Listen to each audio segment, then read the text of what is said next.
preserving and celebrating Cheyney's heritage. He has published an article called Cheyney, the Unsung Hero, showcased in U.S. Air magazine in 2015, highlighting his dedication to raising awareness of Cheyney University's significance. He also created Cheyney History Month, now in its 7th successful year, where they shine a spotlight on Cheyney's storied past throughout the month of February. Additionally, Mr. Williams spearheads the Cheyney Williams History Month in March, amplifying the achievements of Cheyney's women alumni. He also has a book available at our table over there called The First HBCU that is available for purchase. If you're interested in getting a copy, you can find Mr. Williams for one. And so I would like now to turn it over to Rainie Williams for his presentation. Thank you.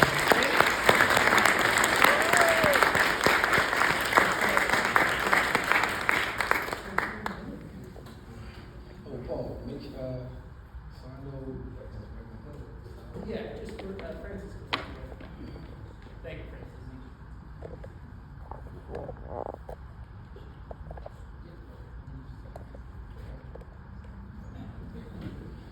First and foremost, I want to thank you, Paul, for that beautiful introduction. I'm going to give you all a little heads up. Throughout this presentation, definitely expect me to be up here smiling and laughing a whole lot. Because anyone that pretty much knows me, whenever I get the opportunity to talk about Cheyney, which is my alma mater, I love talking about Cheyney. And outside of that, honestly, just being here today with you all, I'm excited to even be a part of this event. And so I want to thank every last one of y'all for even taking the time to be out here early this morning and participating in this event, because I'm pretty sure on this Saturday morning, y'all could have been doing something completely different with your time. And so I thank you all for even being here. One question real fast that most people always ask me since I've been going around talking about Cheyney is my name really Rainie? And so, for those of you that do not know me, yes, my birth name is really Rainie, like the weather. No, I wasn't born on a rainy day. I was actually named after my grandfather, who migrated here from Guam in 1910. Just a little bit about me for those of you who are interested in that. But in regards to my connection to Cheyney, that actually goes back to when I first enrolled as a freshman in 2002. Even today, honestly, I can remember stepping off that bus and arriving on that campus and being welcomed by all the students, the faculty, and alumni. And for me, that freshman year, they helped me deal with that anxiety that you normally have when you come into college your freshman year. But the one thing that was always pushed on me as a student and even as an alum, to always, of course, be a top student, but more than anything, to find a way to give back and promote Cheyney.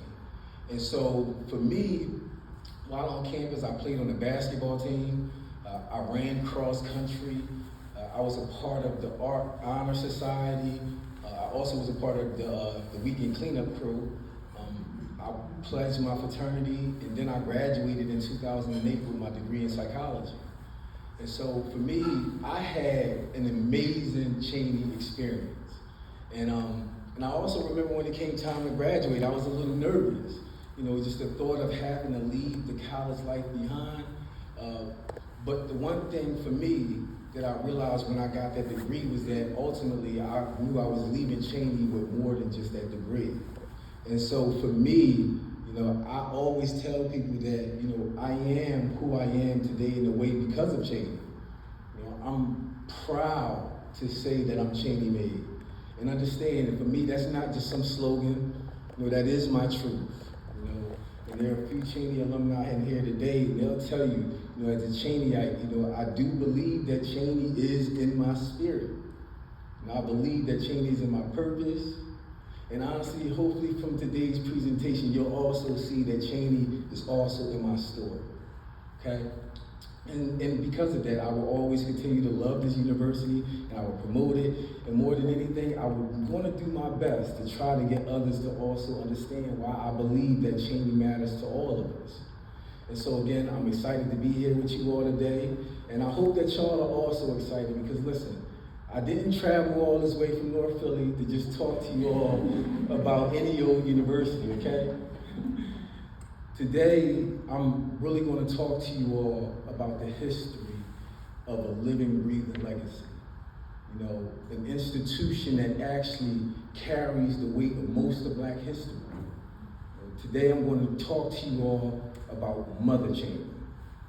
Now, I'm going to start this presentation off by sharing a story with you, okay? So I'm going to need you to bear with me, because the story is a little long, it's old, ancient, but the purpose of the story for me is powerful. And for me, it gives people a visual of what it is that Cheyney has done for all people of color, okay? Now the story I'm gonna share with you is about someone by the name of, gotta go back. Giving y'all a lot. Let's see.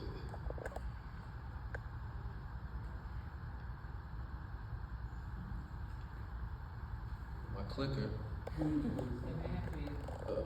Okay, cool.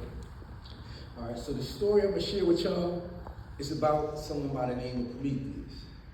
And I know that especially today, most people have never read deep into Greek mythology, and so I know that most people probably never even heard of these characters or what they have done or whatever. But Prometheus, if you don't know much about him, he was considered a titan in Greek mythology. You know, this godlike being that had possessed knowledge beyond measure, right? But unlike all the other gods, Prometheus, he doesn't just sit up in the heavens and enjoy all the luxuries. He actually felt bad for the state of man. Because in Greek mythology, it's said that after the gods created man, they themselves had descended into the heavens and enjoyed all the luxuries of the life and left man to live alone on earth in this dark and cold state where there was no light, no heat, no warmth, no power. All alone, the gods got to live up in the heavens and enjoyed all the comforts. And so Prometheus, when he sees this, he feels bad. And he says, this isn't how you treat people, right? This isn't right. Something had to be done. And so he summons up the courage to climb all the way up to Mount Olympus, the home of the gods. And, go back. Okay. And he steals fire from King Zeus himself. And he brings that fire back down and he gives it to the people. And it was said that it was that fire that changed mankind forever. Now, I don't want to confuse y'all that don't know much about this story. This story isn't really so much about Prometheus just giving man ordinary fire, okay? The fire in this story is actually the metaphor, because it actually represents knowledge, it represents power. And for mankind at this particular time, it was their key to progress. Because now they had the ability to cook, to make tools and to build things. And so they would use this fire to go on to create their entire civilization. Understand, the fire, it made the weak strong, and it made the powerless powerful. And so when Zeus, king of the gods, see what Prometheus did, he got angry. And so he decides to punish him for it by bounding him to this rock and leaving him here to suffer for eternity. And as a punishment, every day, an eagle was set to come from out the heavens and tear his flesh and eat at his liver. And because Prometheus was an immortal, all his organs would just regenerate, only for the punishment to happen again the next day. Now for Zeus, this was considered Prometheus' internal punishment for his crime of empowering mankind. Now, again, the real reason why Zeus was so upset is because, for real, he never wanted man to have that fire. He wanted them to remain ignorant. But the problem was that once Prometheus gave man that fire, Zeus couldn't take it back. Man had it now, and they used it. They built things, they thrived. And so, understand, no matter what happens to Prometheus in this story, his sacrifices will ultimately change mankind forever. And not once through all the pain and suffering that he endures does he ever regret giving fire to man. Instead, he stands on it. And even when Zeus came to give him a second chance and asked him if he would do it again, he said, yes, that I would. Now for me, in this particular story, Prometheus' actions, for me, is the essence of what true leadership is. Doing what's right, even when it will cost you everything that you have. And I hope I didn't put half you all to sleep with that story. And I hope I didn't confuse you, and I know some of you may be wondering, how does this story actually relate to this topic of why Cheyney matters? Well, for me, the reason why I decided to start off with this particular story, for me, I came across Prometheus Bound when I was in high school, and I've read it a number of times as an adult in so many different versions. And at this point, going around and trying to talk to people and explain or give them a vision of what it is that I believe that Cheyney has done for all people of color. The one thing that I realized about this process was that Prometheus' story in actual reality is similar to Cheyney's story. And I'm not just saying this because I'm a Cheyney alum, but this Cheyney story, when told properly, it is really a beautiful story. Because at the end of the day, it really is this story, right, about this institution that was built, but let me see.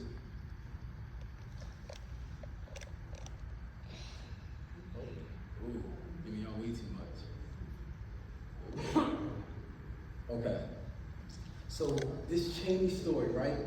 It really is this, it's a story about this institution that wasn't just established to give people access to an education, but more than anything, it's this beautiful story about this institution that was established to help all those individuals who were left in the dark.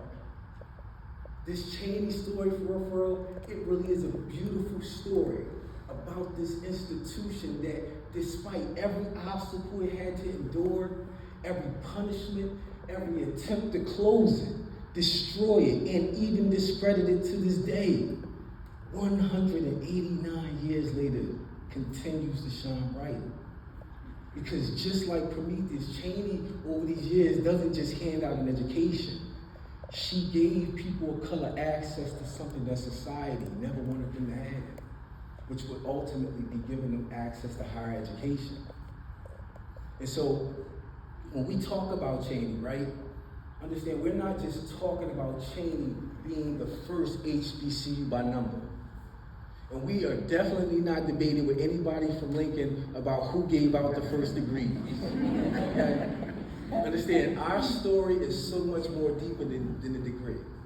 See, when we talk about Cheyney, understand, again, we're talking about the very first institution established here on American soil with the sole purposes of giving all people of color access to higher education. See, when we talk about Cheyney, understand, we're talking about the institution that way before Lincoln gave out a theology certificate or degree. In fact, way before the Civil War or the foundation of any freedmen's school, understand that ultimately it would be Cheyney that had the courage to say that all people of color deserve access to higher education.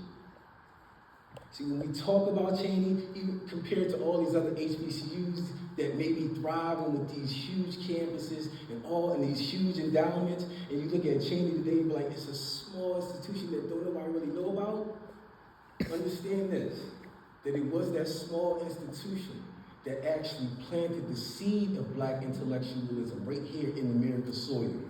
And it was from that seed that Cheyney planted that a forest of other educated institutions grew that would eventually go on to help create changes all around the world.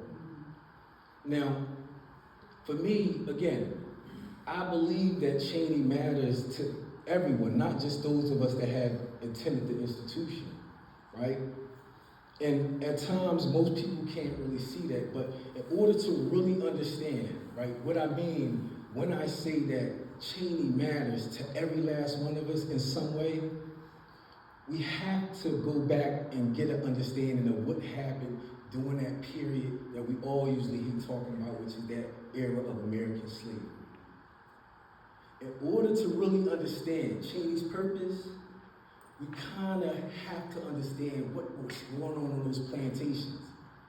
Back to the chains, back to the whips. Because the very first thing that was stripped from people of color before they took their name, before they even took their freedom, understand, they took away their access to learn. Because society at that time understood that knowledge and skilled training, access to apprenticeships, that was the real power. And this is why they prevented people of color from having access to those things.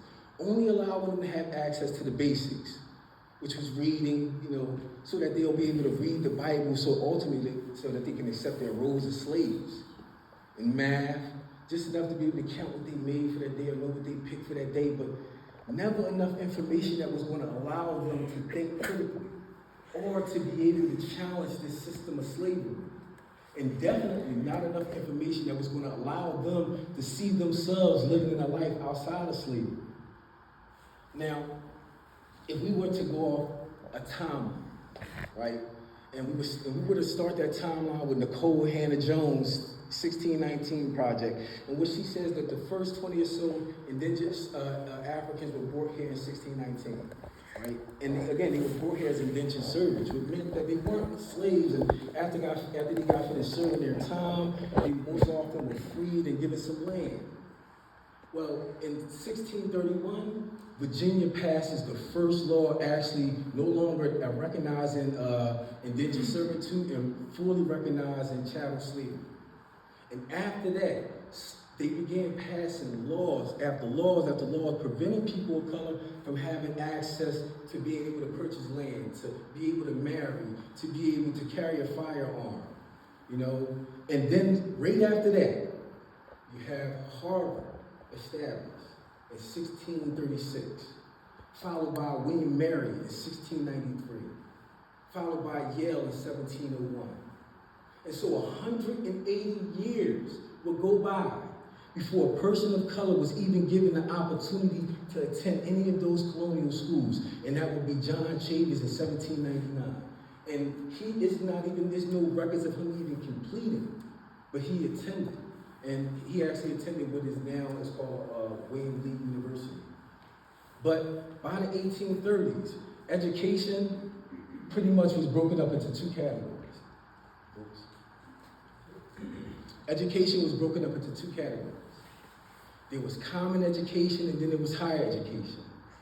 Now, common education, it was the bare minimum. It was your basics, reading, writing, arithmetic, and it was seen as just enough information that would allow someone to be useful for labor, but not enough for them to actually be able to understand what was going on in the world.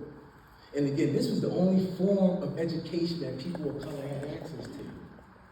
Now, it's important to point out that literacy itself, it was seen as one of the most dangerous weapons in the hands of people of color, more than a firearm, because society at that time feared that one word, one book, one opinion, it had the power to spark an entire revolution. And so this is why you'll see people of color were prevented from learning how to read in many places. Now the next category was higher education. And for HBCUs, this is what it was really all about. Because at that time, this was considered advanced knowledge. This was your science, your law, your history, your philosophy. It was considered the type of information that created thinkers and decision makers. But more than anything, this was the type of information that created revolutionaries. And for 200 out of the 245 years of American slavery, society made sure that people of color were locked out of it.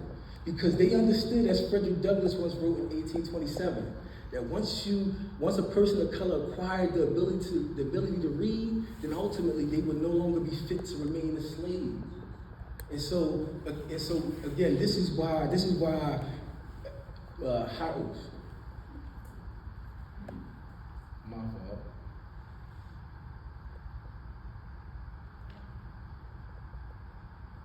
Okay. Boom. So sorry. Just click it. I think I got a heavy thumb. I think I have a heavy thumb. But this is why Cheyney's when Cheyney was founded in 1837, this is what made the institution so dangerous at the time. Because it wasn't about just teaching people of color how to read and write. It was about actually giving them access to real knowledge. You know, the kind of knowledge that built nations and transformed societies. Just like we see what happened during the Civil War. But more than anything, this was the type of knowledge that broke those mental chains. And so when it comes to this conversation that most HBCUs have, or at least with us with Lincoln, you know, our argument is really about access to information. At this specific time, who was allowed to have it, how much of it they were allowed to have, and what happened once people of color had acquired it. And again, for us HBCUs, this is pretty much the core of that argument that we have about being the first HBCU. But at that time, for the 2 million free and enslaved people that were living in America at that time, you know, just having access to higher education and apprenticeships, it was seen as a key to some form of freedom. But again, for 200 out of the 245 years of American slavery, society carefully locked people of color out of it because they understood that, you know, once a person of color had access to this, they in turn would no longer want to fit in that society. But ultimately, Cheyney would become the first institution to really make a difference. You see, Cheyney, it will ultimately become the first institution established right here on American soil, whose sole purpose for real was to help people of color reclaim their history. And but more than anything, make sure that our destinies will never be controlled again. But on a bigger scale, you know, this Cheyney story, as I said, is not just some ordinary story. You know, again, when it's told properly, it really is a powerful story. And I'm not just saying that because I'm a Cheyney alum, or because I'm trying to pipe Cheyney up to look better than Lincoln or any of the other HBCUs. You know, honestly, when I'm not in my phone, like most people, or I'm not on the computer, I really do enjoy reading a good book, a good story. And I'm comfortable saying, you know, that this Cheyney story, when told properly, you know, honestly, I feel like it could stand shoulder to shoulder with any of the great stories that you probably even also have read. Because at the end of the day, how I see it and how I would love for y'all to take it with y'all is that the Cheyney story is really this beautiful story that's ultimately about a victory that will ultimately reshape the entire landscape of higher education for any person of color trying to obtain higher education. And so for the sake of time, I'm gonna give y'all a quick TikTok version, okay? I'm gonna give y'all a quick TikTok version. Now, I like to start the Cheyney story back in 1825. All right, here we go. And the reason why I like starting here is for a number of reasons. Richard Humphrey, who I will get into later, this is pretty much one of the main years that his craft, he started getting recognized for his craft. He started gaining most of his wealth during this period. But more than anything, in 1825, a record number of new immigrants began flooding into the country. And every last one of them came here looking for jobs and opportunities. And that taste of the so-called American dream. But the problem was that those same jobs that they came over here looking for at the time, they had already belonged to the free and enslaved people of color. And so naturally, tension starts between these new immigrants and this black community that had already been here for years, trying to carve out a life for themselves. And so, after years of back and forth, eventually, everything takes off on August 1st, 1829.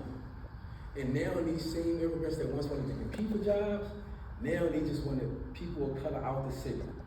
And so they went into the black community and began burning down homes, destroying businesses. They even burned down an orphanage where 300 kids were residing. And then they went out to South Philly and began burning down the Quaker family homes, and they even burned down a Quaker meeting house. And so at that time, the goal was clear for them. They wanted to push everybody out the city that, you know, everybody person of color out the city and anybody else that helped them, get them out the city, and they had the intentions of taking over whatever was left behind. Now, in this particular story, actually would go on to take a whole nother turn, right? But for us, in this Cheyney story, it's right here where we meet the Prometheus in our story. This is where we meet our hero. And his name is my guy, Richard Humphrey. And at the time, Richard Humphrey, he was 79 years old. Again, everybody knew who he was, well respected for his craft, and more than anything for his character. If you ever hear most people talk about him, they always talk about how good he was as a person. But the thing was, Humphrey, he was a part of this circle of people that actually saw people of color as property. His parents, they owned one of the top 3 sugar plantations over in the British Virgin Islands, and with hundreds of slaves. And this is how his family earned their wealth. And Humphrey, too, he benefited from it before eventually coming over here to America, earning his own wealth as a silversmith. And so when Humphrey dies, he leaves all his money behind to start this school to educate people of color. That circle of friends went haywire. They was upset. And they couldn't understand how someone they loved and trusted would do such a thing. And so, for me, I had came across this quote that I feel like touches on Richard Humphrey and explains his actions. And it's by Booker T. Washington. And then he says, just because a man is raised in a house of injustice, it doesn't mean that he can't step outside that house and see the truth. And I personally believe that this is exactly what happened to Richard. He was successful, his business was popping, everybody loved him. He really could have minded his own business, but he doesn't. He decides that he wants to do something completely different than everybody else. And as he writes in his will, he said that he wanted to be on the right side of history and to use his privilege that was going to create something that was going to empower people of color rather than oppress them. You see, Humphrey, he saw the aftermath of those riots.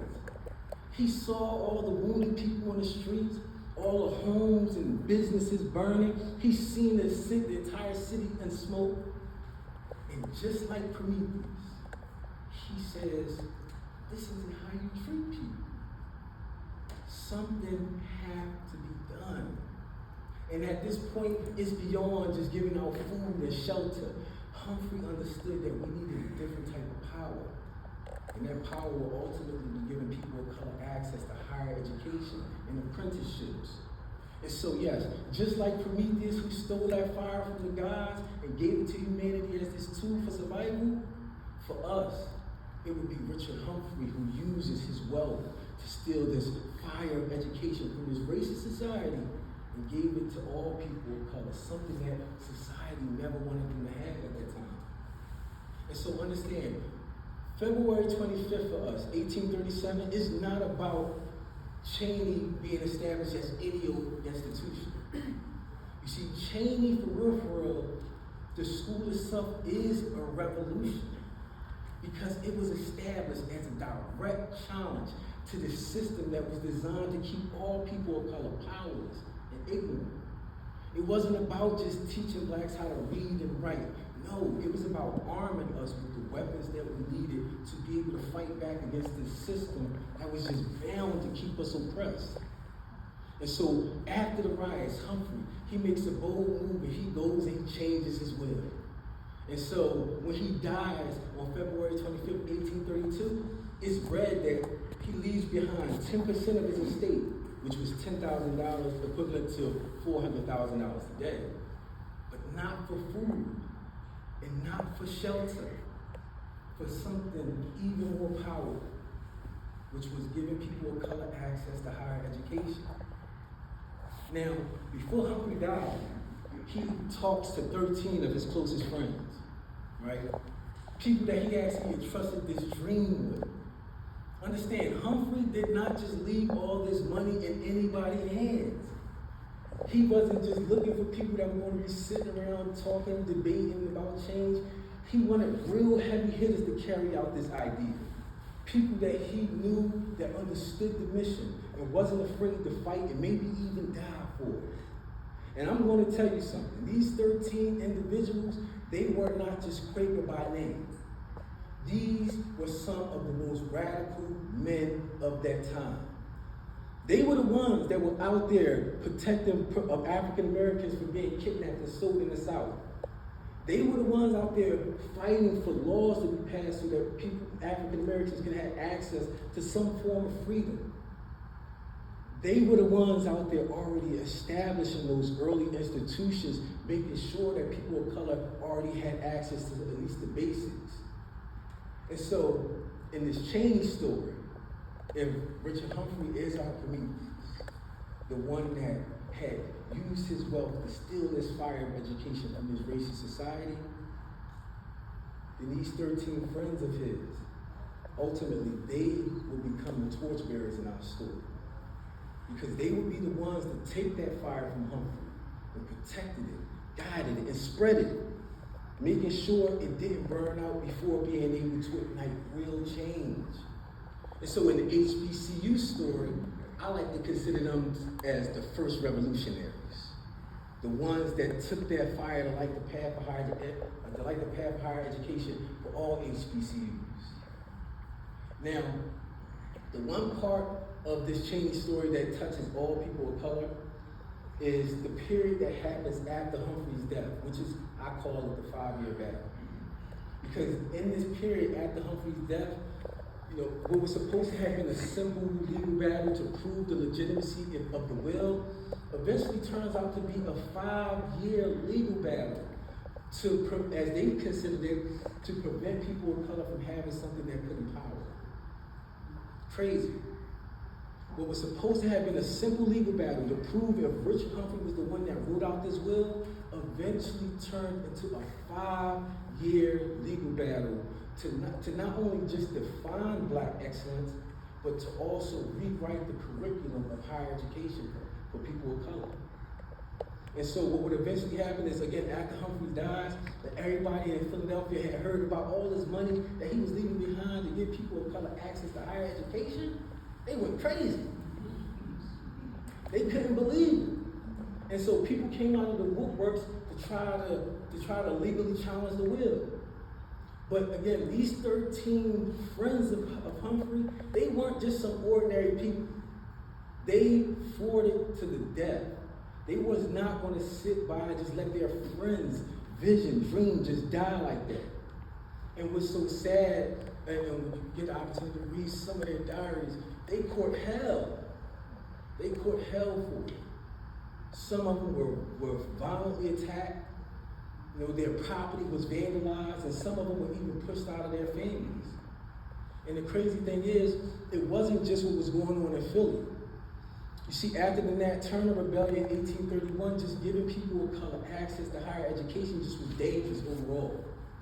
Didn't matter where you was at. If you got caught giving people of color access to too much information, you would be fined, thrown in jail, and even just pushed out your community. Now, there was a period in 1834 when a few Quakers and a few other leaders tried to go up into New Haven, Connecticut to start what was supposed to have been the first Black college.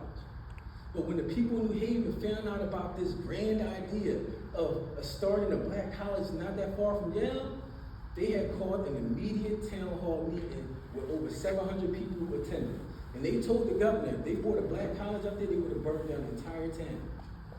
Today, that project, you can go look it up, it's known as the Black College that never was. And so, but after almost 5.5 years of legal battles, a judge finally rules in their favor, giving them the green light to move forward with Humphrey's will. And so a meeting was immediately established on February 5th. And at this meeting, they were excited because they found out that the funds that Richard Humphrey left behind had increased $3,000 after certain investments. But they was hurt because, come to find out, Thomas Shipley and Robert Volks, two of Humphrey's closest friends, had died the previous year due to sickness. But after that, another meeting was scheduled for February 17th, and at this meeting, they got together and selected offices, and after that, they had pushed it to another meeting, which was February 25th. And February 25th is the day not only all the trustees had gathered, but over 50 other spectators came from all over that wanted to see history be made. And on February 25th, 1837, the African Institute was officially established. The African Institute. Now, almost 2 months later, on April 19, 1837, another emergency meeting was called because tension was still high about the possibilities of starting this new institution, and so the trustees didn't want to feel like they were throwing their wind in people's faces, and also they wanted to try to secure some donations. And so they voted to change the name from the African Institute to the Institute of Colored Youth, a name that the Institute would carry for 77 years before changing it to Cheyney Training School for Teachers. Now, again, just to give props to those trustees that were the ones responsible for founding Cheyney, again, I love to, now that I know so much about them, I love to give them their props because, again, when you read their stories, it wasn't easy to be able to try to give people of color access to higher education during these times of slavery. Okay?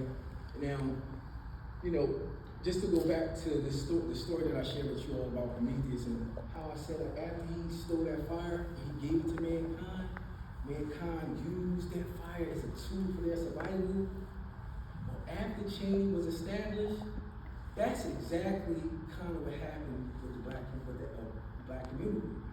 See, once Cheyney opened its doors, it didn't just benefit the students that attended the institution, it would ultimately become this factory that would produce products that would go out into the world and eventually change the course of American history. Now, just to finance the school in its early stages, the managers had went into a contract with the Pennsylvania Turnpike Commission at the time when the roads were being privatized. And in this contract, they paid the trustees to allow the students to pay what is now known as the Pennsylvania Turnpike. Literally participate in the laying the foundation for the state's infrastructure.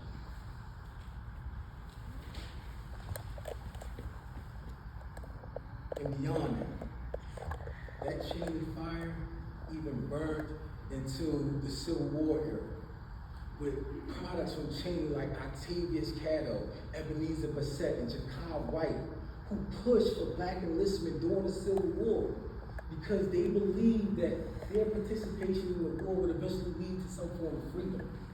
And then when Robert E. Lee threatened to invade Pennsylvania in 1863, Octavius Catto and them had rallied up almost hundreds of volunteers to march from Philadelphia to Harrisburg, only to get there to defend Harrisburg, only to get there and be turned around because of laws that prevented people of color from fighting with white soldiers.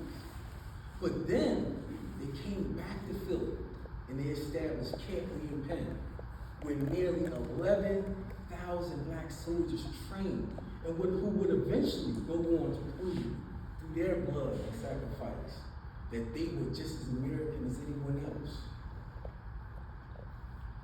And of course, that Cheyney fire even burned into the classrooms, producing some of the first teachers to actually go into schools and use education as a tool to desegregate schools.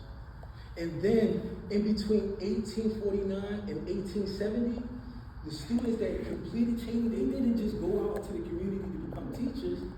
Many of them left the institution and went out into other communities and started their own schools, which would eventually get absorbed into other public school systems. That Cheyney fire, of course, even burned beyond education and into sports, with students and faculty forming what became known as the Pythian baseball team, an early attempt to break the color barrier in professional sports. Now, it was not the first black baseball team in America, but they would become the first black baseball team to play in the interracial baseball game here in America. 75 years before Jackie Robinson actually broke the color barrier in Major League Baseball in 1949. And of course, Cheyney's land. You know, y'all live up here, I'm pretty sure y'all know about this area.